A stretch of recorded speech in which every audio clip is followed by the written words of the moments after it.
अध्याय 7 श्लोक 1 भगवत ज्ञान। श्री भगवान ने कहा, हे पृथापुत्र, आप सुनो कि तुम किस तरह मेरी भावना से पूर्ण होकर मन को मुझ में आसक्त करके योगाभ्यास करते हुए मुझे पूर्णतया संशय रहित जान सकते हो। 2 अब मैं तुमसे पूर्ण रूप से व्यवहारिक तथा दिव्य ज्ञान कहूँगा। इसे जान लेने पर तुम्हें जानने के लिए और कुछ भी शेष नहीं रहेगा। 3 कई हजार मनुष्यों में से कोई एक सिद्धि के लिए प्रयत्नशील होता है और इस तरह सिद्धि प्राप्त करने वालों में से बिरला ही कोई एक मुझे वास्तव में जान पाता है। 4 पृथ्वी, जल, अग्नि, वायु, आकाश, मन, बुद्धि तथा अहंकार, ये 8 प्रकार के विभक्त मेरी भिन्न प्रकृतियां हैं। 5 हे महाबाहु अर्जुन, इनके अतिरिक्त मेरी एक अन्य पराशक्ति है जो इन जीवों से युक्त है, जो इस भौतिक अपरा प्रकृति के साधनों का विदोहन कर रहे हैं। 6 सारे प्राणियों का उद्गम इन दोनों शक्तियों में है। इस जगत में जो कुछ भी भौतिक तथा आध्यात्मिक है, उसकी उत्पत्ति तथा प्रलय मुझे ही जानो।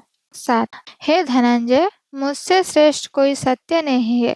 जिस प्रकार मोती धागे में गूंथे रहे, उसी प्रकार सब कुछ मुझ पर ही आश्रित है। 8 हे कुंतीपुत्र, मैं जल का स्वाद हूँ, सूर्य तथा चंद्रमा का प्रकाश हूँ, बौद्धिक मंत्रों में ओंकार हूँ, आकाश में ध्वनि हूँ तथा मनुष्य में सामर्थ्य हूँ।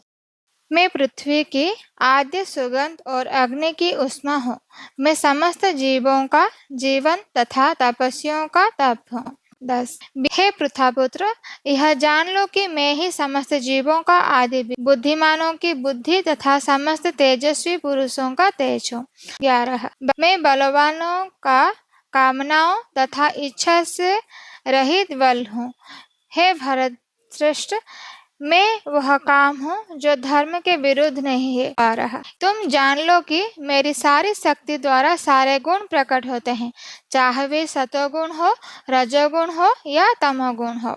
एक प्रकार से मैं सब कुछ हूँ, किंतु स्वतंत्र।